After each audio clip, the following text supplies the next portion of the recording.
Assalamualaikum warahmatullahi wabarakatuh. Berjumpa lagi dengan saya, Rudi Supodo, masih dalam penganggaran perusahaan ya guys. Hari ini kita akan bahas tentang jenis penganggaran biaya tenaga kerja langsung. Nah, namun sebelumnya kita berdoa dulu ya. Bismillahirrahmanirrahim. Semoga pertemuan hari ini berjalan lancar. Baiklah, simak terus ya guys videonya sampai selesai. Terima kasih. Anggaran biaya tenaga kerja langsung, pengertiannya adalah semua biaya tenaga kerja manusia yang langsung ya mengolah produk yang lagi dikerjakan ya untuk perusahaan yang memproduksi.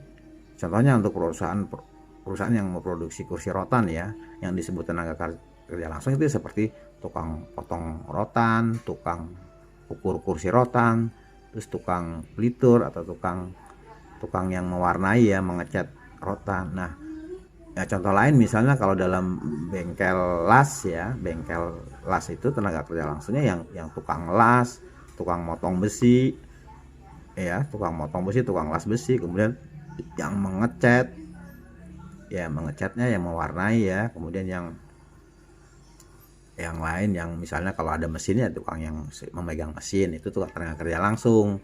Nah, kalau pengawasnya itu bukan lagi tukang langsung, dia diberlakukan sebagai overhead ya. Kalau pengawasnya kan nggak setiap hari mengerjakan itu. Kalau misalnya di perusahaan itu ada beberapa usaha, dia hanya muter aja, mengawasi aja, itu namanya overhead, tenaga kerja yang masuk dalam overhead. Pengawas ya kan, manajer atau supervisor, itu namanya overhead ya. Kalau yang langsung, yang tenaganya langsung ya, pelaksananya yang mengerjakan proyek tersebut. Nah, biaya tenaga kerja langsung perlu dianggarkan dengan tepat ya, karena dapat memberikan sejumlah manfaat berikut. Manfaatnya apa guys? Satu ya, manfaat dari penganggaran biaya tenaga kerja langsung itu penggunaan tenaga kerja itu lebih efisien ya kan, terukur lah ya, dengan perencanaan yang matang termasuk dalam penganggaran direct labor ini, maka akan diperoleh kemanfaatan supaya jumlah dan proses penggunaan tenaga kerja yang itu lebih efisien ya, yang dianggap tuh lebih efisien, yang disediakan tuh lebih efisien, sehingga tidak mubazir gitu, banyak tenaga kerja yang proyeknya cuma sedikit, tenaga kerjanya kebanyakan juga, nanti artinya jadi tidak meminimalisasi ya, malah menambah kerugian. Nah, harus diperhitungkan baik-baik supaya meminimalisasi kerugian dalam membuat proyek, dalam mengerjakan proyek, mendapatkan keuntungan itu lebih besar ya.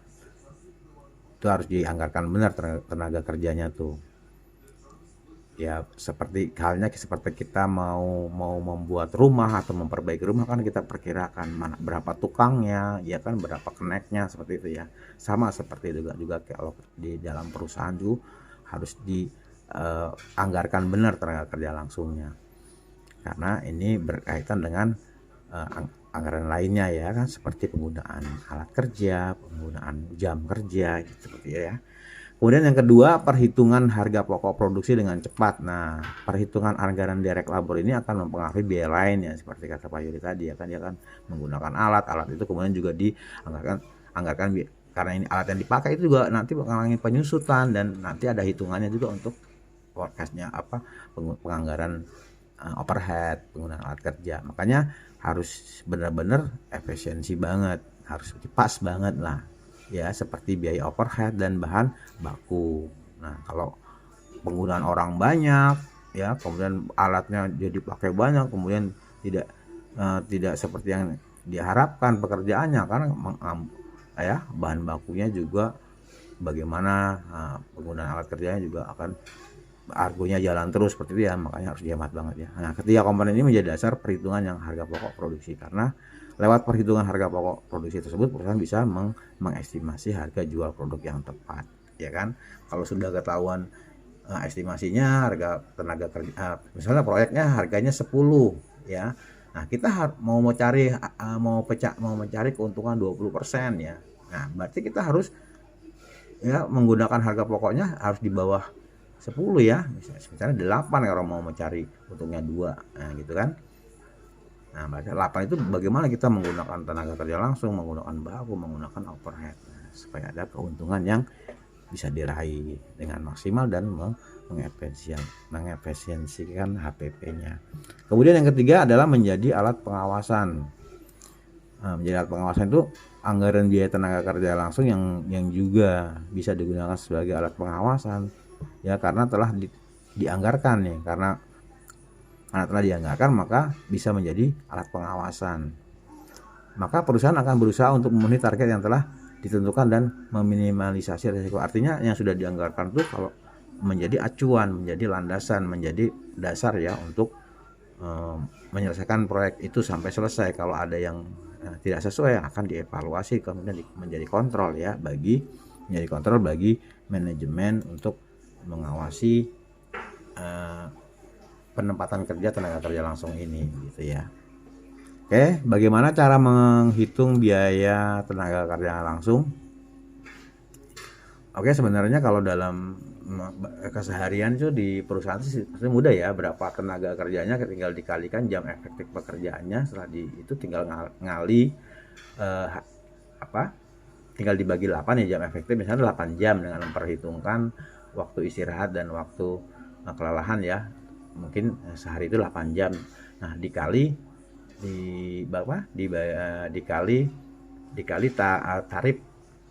tarif per jamnya. Tarif per jam itu bisa diambil dari jumlah ongkos dia per hari dibagi 8 jam, seperti itu. Bisa juga begitu, sehingga ketemu oleh manajemen itu harga tarif jasa dia dikalikan jumlah jam dia kerja, tergantung penempatan kerjanya ya, seperti itu. Tapi di sini ada satuan yang sering dipakai untuk menghitung biaya tenaga kerja langsung adalah jam buruh langsung alias direct labor hours ya, DLH. Direct labor hours ya. Selain itu ada beberapa komponen yang juga perlu dipahami, antara lain.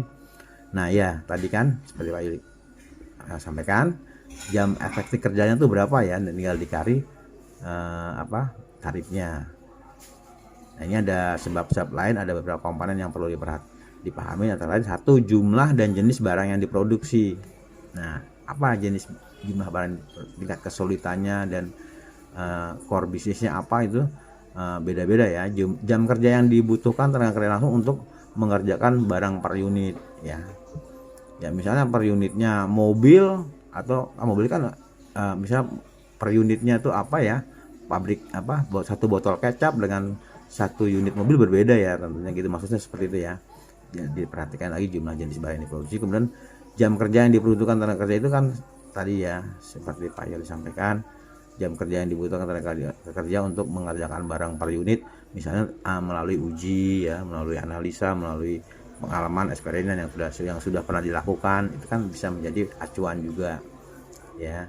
Berapa sih untuk membuat, misalnya membuat susu satu botol ya, misalnya satu dus itu isinya 10 botol. Nah, untuk memproduksi satu dus ini 10 botol ini berapa jam yang digunakan gitu kan.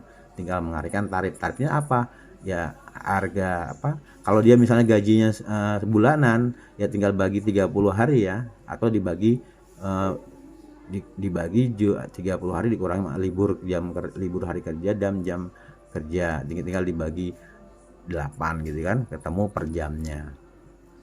Itu tarif jamnya. Kemudian jam kerja yang dibutuhkan tenaga langsung untuk mengerjakan barang produksi itu di durasi produksi barang, tingkat upah rata-rata per jam setiap tenaga kerja langsung.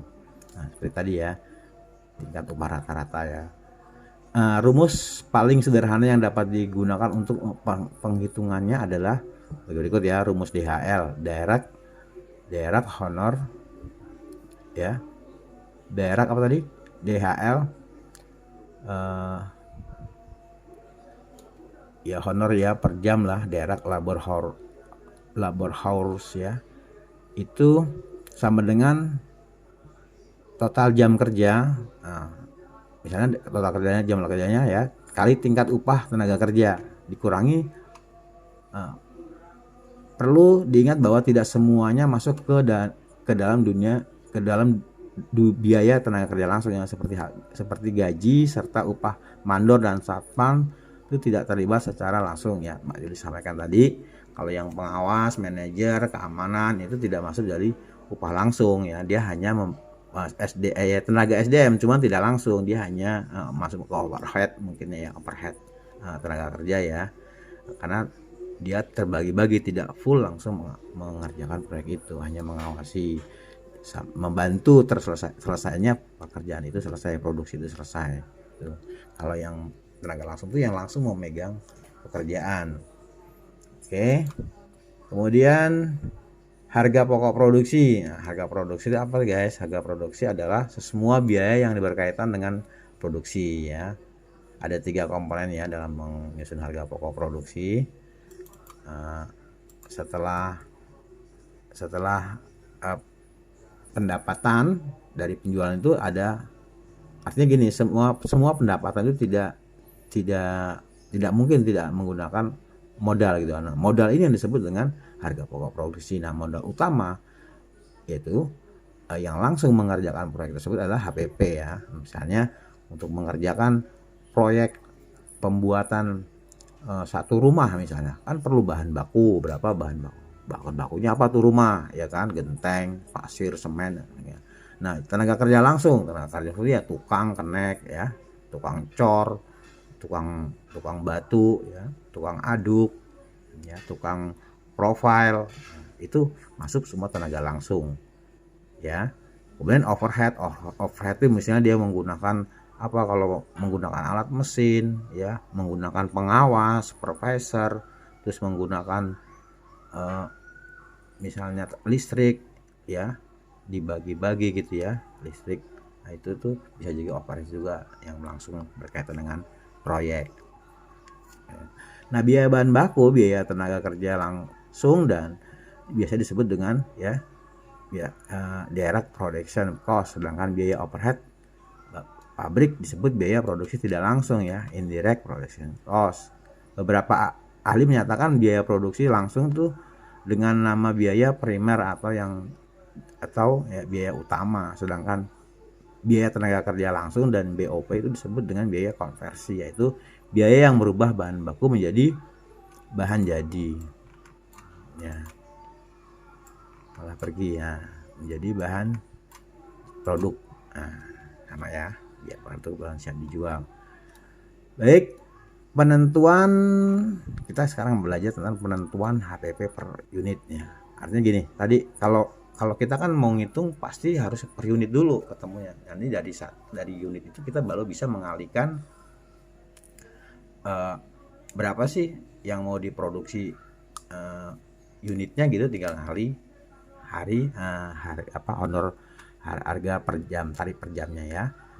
Biaya tenaga kerja langsung ya standar per unit terdiri dari jam tenaga kerja langsung dan tarif upah standar ya, standar tenaga kerja langsung. Nah, ini BTKL itu biaya tenaga kerja langsung standar per unit terdiri dari jam tenaga kerja langsung dan tarif upah standar. Oke, jam standar kerja langsung JSTKL adalah taksiran sejumlah jam tenaga kerja langsung yang diperlukan untuk memproduksi suatu unit produk tertentu. Oke ya. Cara penentuan standar tenaga kerja langsung. Ya, maksudnya tuh jumlah tenaga kerja yang langsung mengerjakan proyek itu. Nanti tinggal kali tarifnya berapa dikali berapa dia mengerjakan dalam satu unit itu ya, berapa jam dia bisa mengerjakan, berapa rupiah ya ketemunya nanti untuk mengerjakan. Intinya kita mau mencari rupiah dia per jam mengerjakan satu unit itu berapa gitu ya. Nanti tinggalkan produksi itu kan biasanya memproduksi itu unit ya, unit buah pieces gitu. Nah, berapa itu rupiahnya untuk mengerjakan per unit itu, sehingga kita nanti mudah untuk mengalihkan harga tarif dia per jam dikali berapa unit yang dia bisa kerjakan. Seperti itu ya guys, itu namanya ETK standar. Nah, jam standar tenaga kerja langsung JTSK adalah taksiran jumlah jam tenaga kerja langsung yang diperlukan untuk memproduksi satu unit produk tertentu. Nah, cara penentuan jam standar tenaga kerja langsung itu ya satu, menghitung rata-rata jam kerja yang dikonsumsi dalam suatu pekerjaan dari kartu harga pokok produksi periode ya. Harga pokok periode itu menghitung rata-rata jam kerja yang dikonsumsi dalam satu pekerjaan. Kemudian kedua, mencoba jalan operasi produksi di bawah keadaan normal yang diharapkan. Ya, ini ya semacam analisa ya. Kalau memang baru belum ada standarnya, sebenarnya mudah sih ini. Atau kita mencari perusahaan yang standar yang sesuai dengan core bisnis kita bisa mencari datanya nih. Nah, yang ketiga ada mengadakan penyelidikan gerak dan waktu ya. Gerak itu tadi berapa lama sih satu unit press itu, satu unit itu bisa diproduksi oleh tenaga kerja langsung, sehingga nanti bisa ketahuan tarifnya per jam untuk memproduksi per unitnya, sehingga bisa dikalikan ya. Itu seperti itu. Kemudian yang keempat, mengadakan taksiran yang wajar. Taksiran yang wajar itu kira-kira seperti gini guys. Misalnya satu tenaga kerja langsung itu kan dia diupah, misalnya dikasih upah dalam seminggu itu 1 juta ya. Nah, 1 juta dia dibagi 7 hari ya, dibagi itu kan Senin, Selasa, Rabu, Kamis, Jumat ya, 7 hari gitu, dibagi 7 hari terus dibagi 8, standar bekerja 8 ya. Nah, itu baru ketemu rupiahnya. Nah, katakanlah 1 jam itu ketemunya 5.000. Nah, 5.000 itulah tarif dia mengerjakan satu unit produk. Tinggal dikali aja berapa jam dia bekerja di situ. Nah, itu mengadakan taksiran yang wajar. Nah, 5, memperhitungkan kelonggaran maksudnya tadi ya, setelah mengadakan taksiran yang wajar itu tetap mempertimbangkan waktu untuk istirahat ya, seperti libur, cuti gitu, atau jam sholat. Biasanya jam sholat itu biasanya dipotong ya, tidak. Atau hari Minggu, Sabtu itu libur juga mungkin di toleransi ya, atau dihitung lembur ya, bukan bekerja langsung. Kalau lembur kan beda lagi mungkin tarifnya. Oke. Nah, tarif upah standar tenaga kerja langsung untuk TUST ya, tenaga kerja langsung, tarif upah standar maksudnya. TUST itu tarif upah standar tenaga kerja langsung ya. Biasanya itu ada perjanjian dengan organisasi karyawan ya, seperti KKB ya, yang sudah disahkan dan disetujui oleh masing-masing pihak. Itu udah ada perjanjiannya nih, tarif upah standar tuh ya. Kemudian data dan upah masa lalu yang dihitung secara rata-rata bisa ya, misalnya dari sekian periode tahun berikut, kemudian dihitung rata-rata tenaga kerja langsung tuh ketemunya sekian gitu. Bisa juga menjadi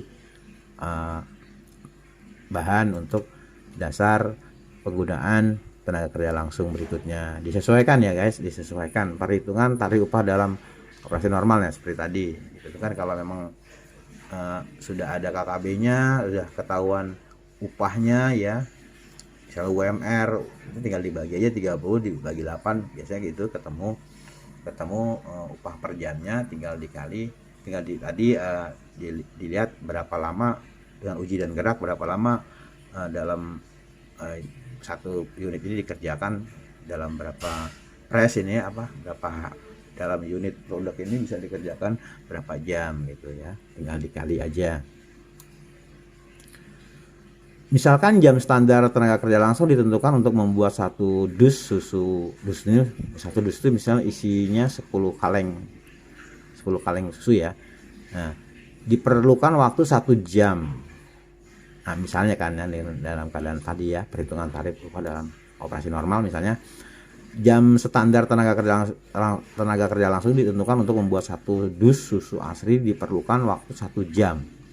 Dan tarif upah standar tenaga kerja langsung ya ditentukan per jam 5.000. Nah, dengan demikian biaya tenaga kerja langsung tadi ya per unitnya atau BTK-LSP-nya itu untuk membuat 1 dus susu ASI tinggal dikali 1 jam dikali 5.000. Nah, 5.000. Nah, tinggal berapa dus ini yang dikerjakan, tinggal dikalikan aja tarifnya gitu ya. Setelah jam standar kerja langsung jam standar kerja langsung itu ditetapkan, kemudian disusun jam kerja standar tenaga kerja langsung dipakai. Ya, jam kerja standar tenaga kerja langsung itu meliputi rumusnya seperti berikut ya guys. Jam kerja standar terpakai. Nah, rumus yang dapat digunakan untuk menyusun jam kerja standar tenaga kerja yang langsung terpakai adalah sebagai berikut nih. Jam kerja standar sama dengan P itu equivalent ya. Nah, saya bilang tadi berapa jumlah proyek, nilai proyek itu kemudian dibagi indeksnya ya. Jadi ketemu itu ya. Tinggal dikali indeksnya itu, P-nya itu equivalent tadi dikali oleh jam standar tenaga kerja langsung. Nah, di mana JKST itu tadi ya jam kerja standar ya. Kemudian P itu equivalent unit equivalentnya ya. Unit equivalent ini kan jam kerja standar. Oke, ini Pak Yuli panjangin aja supaya bisa kebaca. Nah, JKST itu jam kerja standar. Di sini P-nya itu bunyinya adalah unit equivalent product. Kemudian ini adalah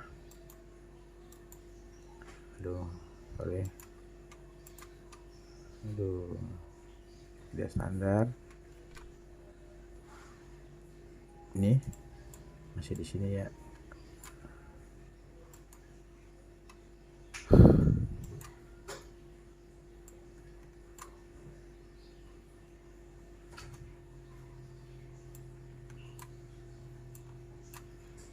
Nah, anggaran untuk biaya tenaga kerja langsung, rumus yang dapat digunakan untuk menyusun anggaran biaya tenaga kerja langsung atau biaya tenaga kerja langsung standar adalah anggaran BTKL sama dengan ya jam kerja standar dikali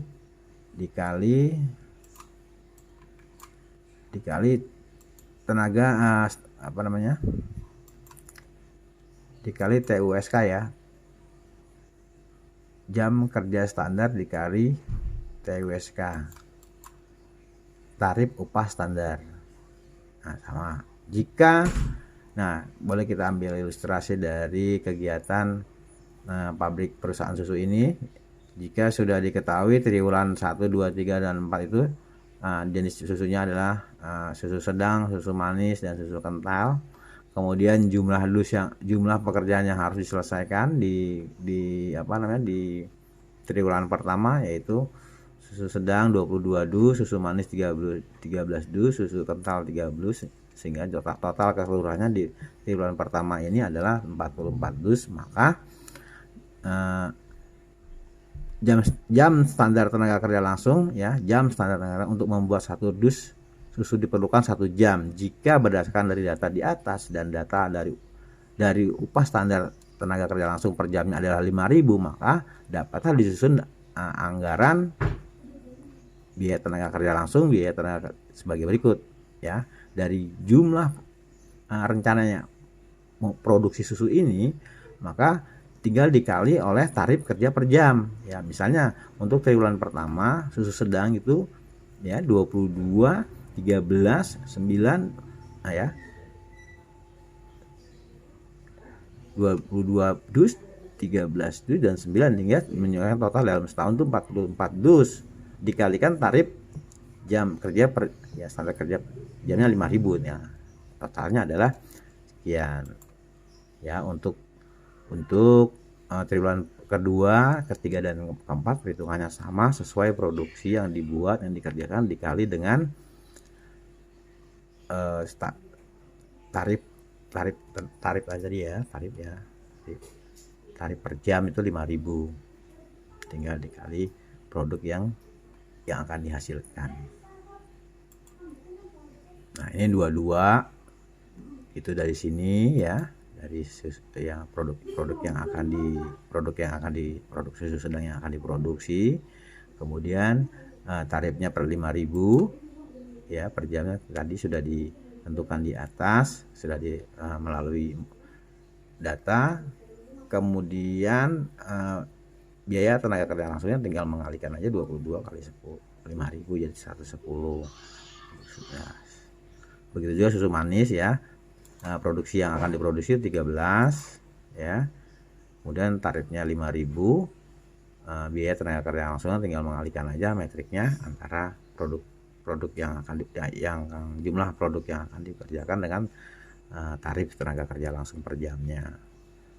Oke, sehingga semua setelah terisi akan menghasilkan anggaran tenaga kerja langsung seperti tampak pada tabel berikut ya. Nah, gimana guys dengan penjelasan anggaran biaya tenaga kerja langsung di atas tadi? Mudah ya, mudah banget ya, asalkan bisa mencari tarif kerjanya tenaga kerja langsung itu, kemudian dikali oleh jumlah produk yang dibuat ya. Jadi tinggal mengkalikan aja, nanti ketemu anggaran biaya tenaga kerja langsungnya. Oke, selamat mencoba, mudah-mudahan ini dapat membantu dalam penganggaran biaya tenaga kerja langsung. Baik, terima kasih atas perhatiannya, sampai ketemu lagi, dan tetap menantikan video pembelajaran dari selanjutnya ya, dari Pak Yuli. Saya akhiri, wassalamualaikum warahmatullahi wabarakatuh.